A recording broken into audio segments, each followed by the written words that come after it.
Hello, Star Wars fans everywhere. We are back here finally with our spoiler-filled review of Star Wars Episode 7, The Force Awakens. If you have not seen the movie, we have a spoiler-free review that we will link in the description down below. Go check that out, and then after you've seen the movie, come check out this video. So without further ado, I'm the Stupendous Wave. I'm joined here yet again with Anthony. Hello. And this is our spoiler review, so there will be spoilers ahead. You have been warned.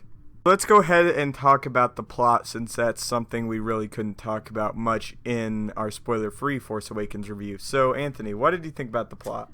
First off, right from the title, Crawl, it's fantastic. I believe the first words on it are Luke Skywalker has vanished.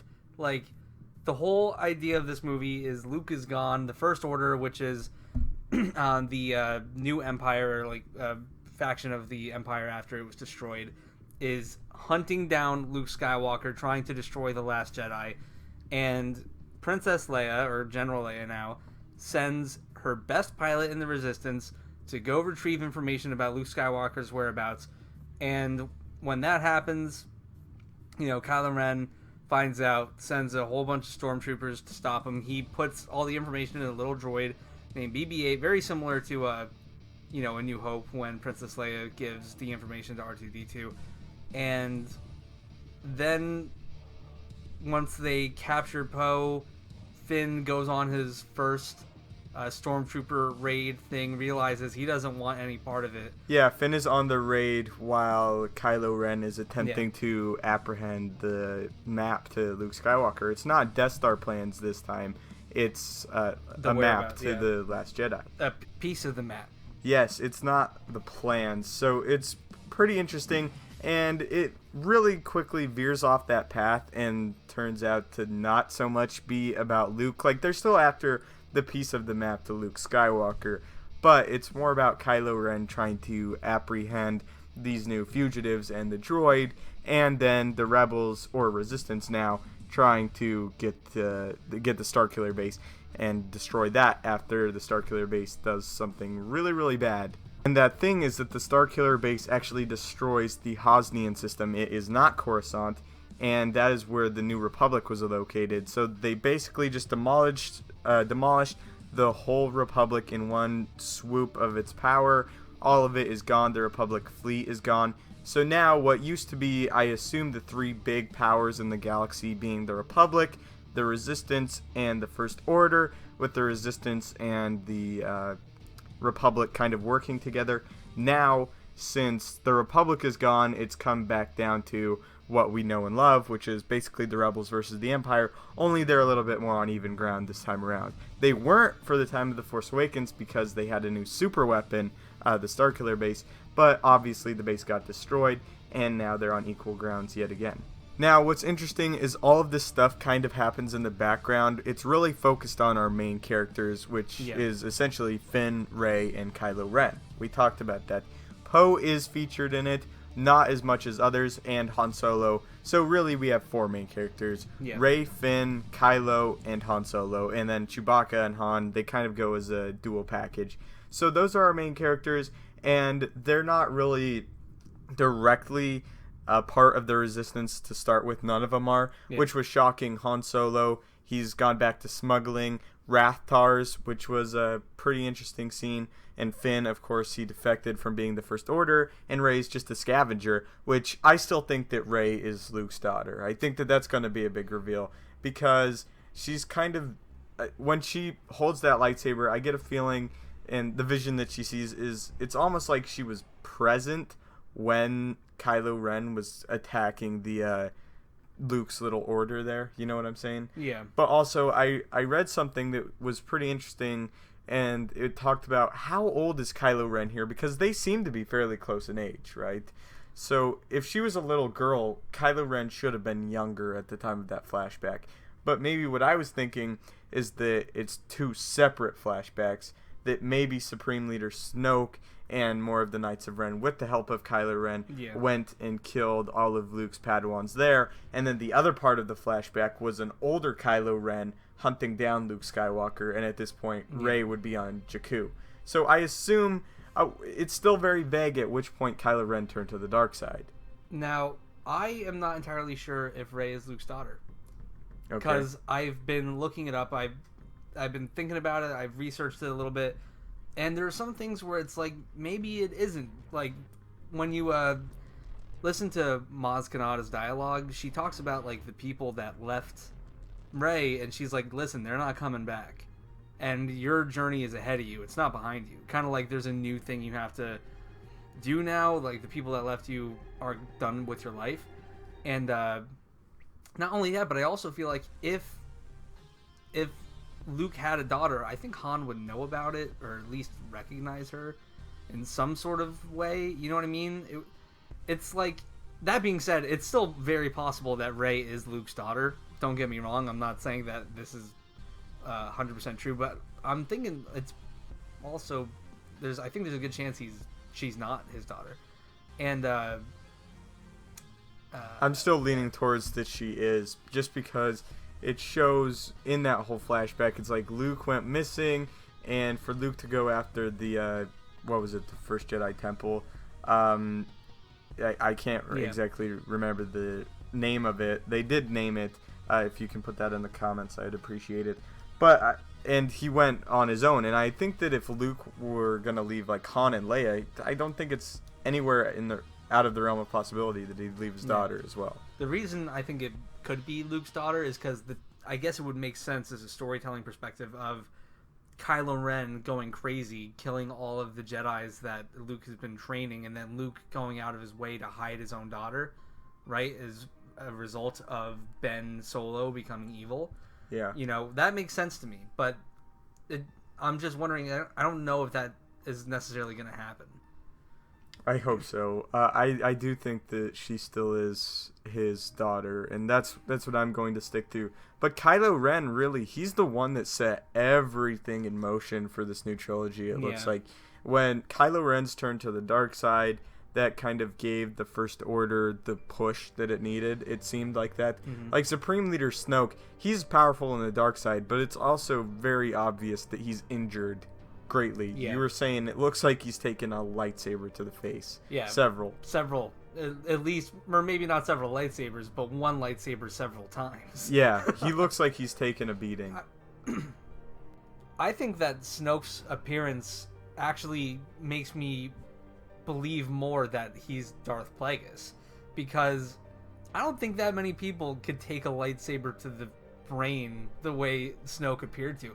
If you pay attention, he's got massive scars, like huge, horrible injuries that have happened to him. And we know that Plagueis, his thing was he could like bring people back to life. That was his, goal. That was the part of the Force that he was. His goal was to be unkillable. Yeah, to live forever. And if I haven't seen any other Sith, capable of surviving an injury like it. Literally, Darth actually, in the it's not canon anymore, but Darth was a character that literally every time someone would stab him with the lightsaber, he would just come back right up. He looked like a zombie at the end. Yeah, I think I actually know who you're talking about. Yeah, but there's characters like that. I think that Snoke is nowhere near the decay that Darth actually had. Nowhere.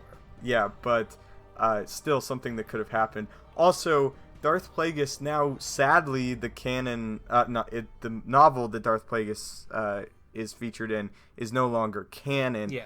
But at the same time, that also takes away that he was a Moon. It takes away. That's a good point, because the only thing we know about Plagueis that's canon is that he existed. Yeah. And that Darth Sidious supposedly killed him, to at least Darth Sidious's knowledge. But they could really take Plagueis in any direction they want. And I've said this before, like, he doesn't look like a Moon in this new movie, but at the same time, like, he doesn't look completely different. He doesn't look like totally the opposite. He still has like pale like skin, like almost like pale alien skin, and then the injuries might have deformed like his facial structure, because he has, it looks like a collapsed skull.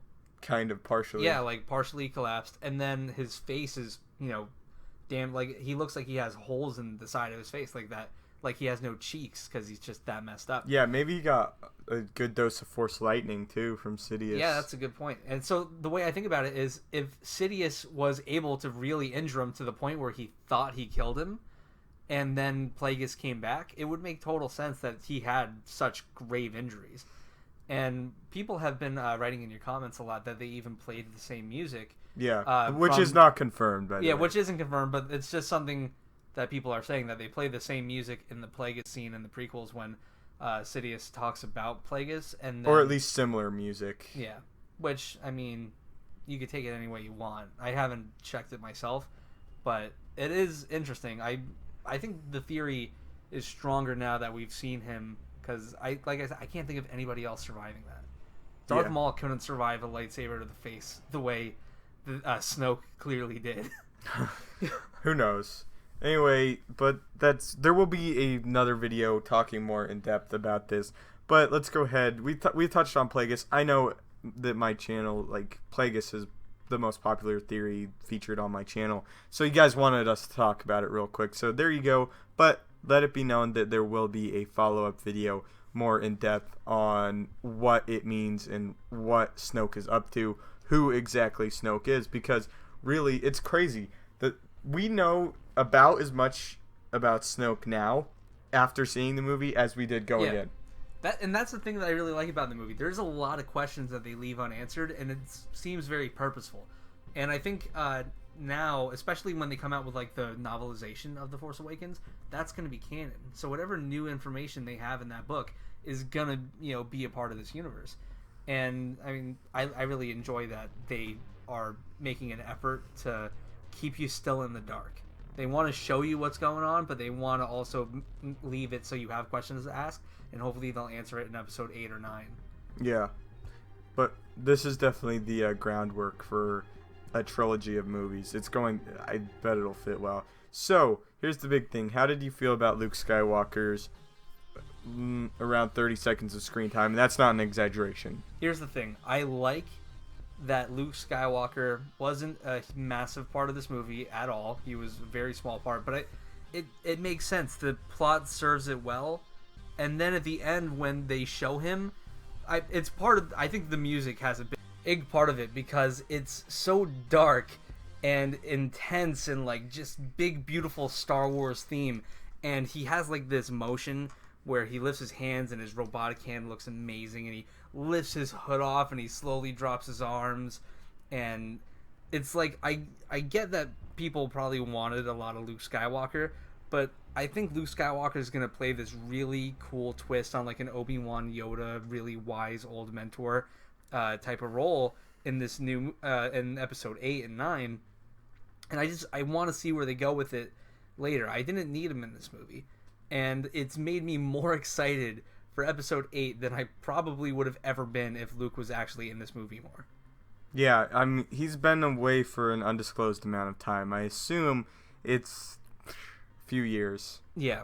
But because Leia, she's just thinking like, oh, I was foolish to think that I could find him so easily. And I get the feeling that she's been looking for a long time. And remember, if Luke is Rey's father and Luke dropped Rey off on Jakku, then you can imagine that's a good at least maybe 15 years. Maybe, yeah. Yeah, I imagine it would be something like that. But yeah, he's been gone for a long time. Finally, somebody's found him. They put together the map, and it's a really cool scene, and it's emotional. And like Rey grabs his old lightsaber, the one he lost in Bespin when his arm was cut off by Darth Vader, and they both look like so shocked and like they have no idea what's going on, but I think they both understand the awakening in the Force, and now they realize this journey that they're going to go on is going to be this big, intense, difficult thing to go through. And there's like so many things just in the air, and everybody freaked out in the theater when we saw it, and I don't even know how to feel about it because it's so cool. That's all I got to say. Also, Kylo Ren's going to go on a similar journey with Snoke. He's like, it's time to complete his training because my boy just got whooped. Mm-hmm. That's basically what happens. We should probably talk about this Kylo Ren scene where he did the worst thing in the world, especially to me, killed my hero. Yeah, he killed Han Solo, which I think is the best scene in the movie. It's really great. It's so sad. The second time we saw it in theaters, this girl started bawling. Yeah, she was wailing. It was hysterical. But I think it's cool because it seems like Kylo Ren succeeded in something that Darth Vader couldn't do. Because... destroying the light? Yeah, because in Return of the Jedi, Darth Vader was faced with the chance to save his son or let him die. And, go to the light or go to the dark. And he saved his own son from the Emperor and basically destroyed the Empire himself. And, that was when there was a lot of chances, a lot of times where Darth Vader and Luke have already been in the same room together. And in this movie, it's literally the first time in years that Kylo Ren and Han Solo have even seen each other, like, face to face. And Kylo Ren, has this dialogue saying that, he's tired of the pain, and there's something that he wishes he could do to stop it, but he doesn't know if he has the strength to do it. And Han Solo says he'd help him with anything, and then Kylo Ren kills him. He puts the lightsaber through his chest, and then he says thank you, and then Han just holds his face and like his son's face with it's so emotional, and then falls off the platform, the bridge thing they're standing on, into the pit of the Starkiller base, I guess, and goes the opposite route of Darth Vader. He didn't choose the light, he managed to destroy it. And at that moment, there's this thing where you realize, like, at this point, I don't know if Kylo Ren is redeemable at all. I don't think so. I think that he will be fully submerged in the dark side from now on, which is what he needs to become a more powerful villain. I think that we'll see a much more aggressive, emotionless Kylo Ren in the next movie. Mm-hmm. I think that he'll come back more Darth Vader-like, honestly. Yeah, and I really like the mythology of Star Wars, because I like to think, too, that, Kylo Ren doesn't know that Darth Vader destroyed the Empire. He does know that. I'm sure that he heard that from, Han and Leia. I'm pretty sure that he would. You really... But even Han and Leia... No, I'm sure they know that Darth Vader turned to the dark side. But I just think that that's something that he doesn't want to accept. No, they would tell him. Do you really think that... I'm positive they would tell him. Well, in a because that's a big thing. Because what I thought was happening is that he didn't even know. But because that it's like does this make thing. Sense. It would be like a group of people fighting against another group of people, and Darth Vader apparently was a well-respected person in the Empire, especially with the troops, and then from the Empire's point of view, it would just be like the rebels saying, like, oh, this big figure that was like on your team for the longest time? Yeah, he turned on our side. We're really the good side. And that, like, if you think about it like that, if you say it like that, which is the view from the rest of the galaxy, that seems pretty far-fetched. Yeah. But it's actually what happened. Yeah, the Empire would have told Kylo Ren or the First Order, Snoke, they would have said your parents lied to you. Yeah. Like, Darth Vader was destroyed by Luke Skywalker along with the Emperor and the Empire. He ruined our whole thing, and we have to get him. He's the last Jedi, and we're going to destroy him. We're going to destroy the Republic, and we are going to be the ultimate power. But which they did destroy the Republic. They did destroy the Republic, and they're not the ultimate power as of right now because the Starkiller base was destroyed. I assume a lot of their people and equipment was destroyed. Yeah. And a really cool thing about this movie, not their main players. Not their main players, exactly. Well, Phasma's gone, but she's not a main player. We don't know if Phasma's gone or not. I'm just assuming that she was in a trash compactor, which is a really funny joke. Yeah. Where they, take Captain Phasma and they make her take down the shields, which is a little, like, really, Phasma? Yeah. You really just screwed everybody? Yeah. Aren't you supposed to be on their side? You just went with it. But when they're finished with her, they're like, what do we do with her? And Han says, is there a garbage chute? A trash compactor? And then Finn just goes, yeah, there is. And then, they don't show it, but I'm assuming they must have done that, I guess. Yeah. I think that she'll return, because if you don't see a character die on screen, they're not dead. Yeah. That's like a big rule of thumb that a lot of people follow. So, what do you think that Kylo Ren is gonna... What did you think of the last lightsaber fight? I really enjoyed it, especially the moment. One, I I feel bad for Finn because he doesn't have a spine anymore because it looks like Kylo Ren just burnt that thing up. But the moment when Rey is there and she uses the Force and grabs the lightsaber, that's like the moment where it's like Jedi potential occurring, and then she gets into this battle with him, and she's clearly like backpedaling for a lot of it. Yeah. Until this moment when their sabers are just hitting each other, they're just stuck together, and Kylo Ren says like, I can show you. Yeah, you need a teacher. I can show you the ways of the Force. And then when he says that, she's kind of reminded of the thing that Maz Kanata tells her. Like, close your eyes and just feel the Force around you and just like let it be a part of you. And she does that, and then all of a sudden she like finds all this inner strength, and then starts really beating on Kylo Ren and hits him a few times. He gets like stabbed in the shoulder, and it looks like in the a knee or cut the on thigh. like the thigh or the knee or something like that. And then finally she cuts him right across the face. Cuts him right across the face. He's gonna have a big scar, kind of similar to Peter Dinklage in Game of Thrones. Oh yeah, when you think about it. But also the first time I saw it, I thought for sure he lost a limb. Yeah. Second time, no, I think he doesn't. Paid attention. Yeah, he doesn't. I don't think he lost anything. I thought he lost a hand, similar to his grandfather and his uncle, but it didn't work out like that. Yeah, I don't think he did. I think that he still has all of his limbs. He's just got some nasty scars. Yeah, not as bad as Finn, but Finn's missing a spine.